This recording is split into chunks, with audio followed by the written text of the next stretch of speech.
വിശുദ്ധ John Maria വിയാനിയെ കുറിച്ച് ചിന്തിക്കുമ്പോൾ ഫ്രാൻസിലെ ഒരു കൊച്ചു ഗ്രാമമായ ആഴ്സിൽ വളരെ ലളിതമായി ജീവിച്ച ഒരു സാധാരണക്കാരനായിരുന്നു വിശുദ്ധ വിയാനി. പഠനത്തിൽ പിന്നോക്കമായിരുന്ന ഒരു കുട്ടിയായിരുന്നു അദ്ദേഹം. എന്നാൽ ദൈവത്തോടുള്ള അഗാധമായ സ്നേഹവും അചഞ്ചലമായ വിശ്വാസവും അദ്ദേഹത്തെ ഒരു പുരോഹിതനാക്കി മാറ്റി. തന്റെ ഇടവകയായിരുന്ന ആഴ്സ് ഗ്രാമത്തിലെത്തിയപ്പോൾ അവിടുത്തെ ജനങ്ങൾ ദൈവത്തിൽ നിന്നകന്ന് ലൗകിക ജീവിതത്തിൽ മുഴുകിയിരിക്കുന്നതാണ് അദ്ദേഹം കണ്ടത്. എന്നാൽ വിശുദ്ധ നിരാശനായില്ല. തന്റെ പ്രാർത്ഥനയിലൂടെയും കഠിനമായ ഉപവാസത്തിലൂടെയും സ്നേഹത്തിലൂടെയും അദ്ദേഹം ആ ഗ്രാമത്തെ മാറ്റിമറിച്ചു.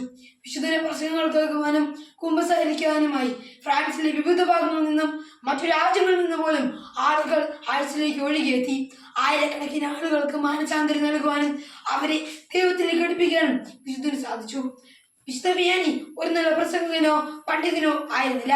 എന്നാൽ അദ്ദേഹത്തിന്റെ വാക്കുകളിൽ ദൈവത്തിന്റെ സത്യത്തിന്റെയും സ്നേഹത്തിന്റെയും ശക്തി നിറഞ്ഞിരുന്നു. പാപികളെ സ്നേഹത്തോടു കൂടി സ്വീകരിക്കാനും അവർക്ക് ദൈവകൃപയുടെ സൗഖ്യം നൽകാനും വിശുദ്ധന് സാധിച്ചു. ഇന്ന് വിശുദ്ധ വിയാനി നമ്മെ പഠിപ്പിക്കുന്നത് വിശ്വാസത്തിന്റെയും പ്രാർത്ഥനയുടെയും ശക്തിയെക്കുറിച്ചാണ്. ഒരു സാധാരണക്കാരന് പോലും ദൈവത്തിന്റെ കാര്യങ്ങളിലെ ഒരു ഉപകരണമാവാൻ സാധിക്കുമെന്ന് അവിടുത്തെ ജീവിതം നമ്മെ പഠിപ്പിക്കുന്നു. വിശുദ്ധ വിയാനി സാധാരണ ജനജീവിതത്തിൽ നിന്നും ദൈവം തിരഞ്ഞെടുത്ത ഒരു നിരപരാധിയായ മനുഷ്യൻ. പഠനത്തിൽ മുന്നോട്ട് നിൽക്കാൻ സാധിച്ചില്ലെങ്കിലും ആത്മവിശ്വാസത്തിലും ദൈവവിശ്വാസത്തിലും അദ്ദേഹത്തിനൊപ്പം നിൽക്കാൻ ഇടയില്ല. അദ്ദേഹം ആരാധനാരഹിതമായ ആത്മീയതയ്ക്ക് തിരിച്ചുവിട്ട ആ ഗ്രാമത്തിൽ ചെന്നപ്പോൾ ആരും പ്രതീക്ഷിച്ചില്ല ആ ഗ്രാമം ലോകത്തിന്റെ ആത്മാവിനെ സ്പർശിച്ചേക്കുന്ന ഒരു തീർത്ഥാടന കേന്ദ്രമായി മാറുമെന്ന്. വിശുദ്ധ വിയാനിയുടെ മഹത്വം എവിടെയായിരുന്നു?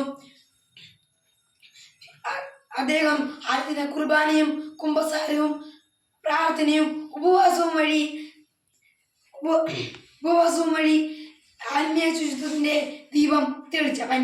12-16 മണിക്കൂർ വരെ കുമ്പസാരക്കൂട്ടിലിരുന്ന് അവരവരുടെ ഹൃദയ വേദനയും കണക്കും കേട്ടവൻ. വിശുദ്ധ കുർബാനയ്ക്കും ദൈവത്തോടുള്ള ആഴമായ അർപ്പണത്തിനും അദ്ദേഹം നൽകിയ പ്രാർത്ഥനയും അനുപമം. ലോകത്തിനുള്ള അവകാശം എങ്ങനെയായിരുന്നു? അദ്ദേഹം ഒരു ഗ്രാമത്തിന് മാത്രമല്ല ലോകത്തിന് മുഴുവനും ആത്മീയ ജീവിതത്തിന്റെയും പുനരുജ്ജീവനത്തിന്റെയും തീപന്തമായിരുന്നു. ആയിരക്കണക്കിന് വിശ്വാസികൾ അദ്ദേഹത്തോടൊപ്പം കുമ്പസാരത്തിലേക്ക് വന്നു.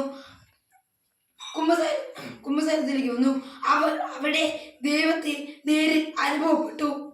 അദ്ദേഹം നമ്മെ പഠിപ്പിച്ചത് ദൈവം നമ്മെ എത്ര സ്നേഹിക്കുന്നു എന്നും നമ്മെ എത്ര കരുതുന്നു എന്നുമാണ്. മറ്റുള്ളവരുടെ ജീവിതത്തിലും വിശുദ്ധ ജോൺ മരിയ വിയാനിയെ പോലെ സ്നേഹത്തിന്റെയും ക്ഷമയുടെയും വിശ്വാസത്തിന്റെയും വഴികാട്ടിയായി മാറാൻ നമുക്ക് ശ്രമിക്കാം. നമ്മുടെ കുടുംബത്തിൽ, ഇടവകയിൽ, സമൂഹത്തിൽ ദൈവത്തിന്റെ പ്രകാശം നമ്മൾ വഹിക്കണം.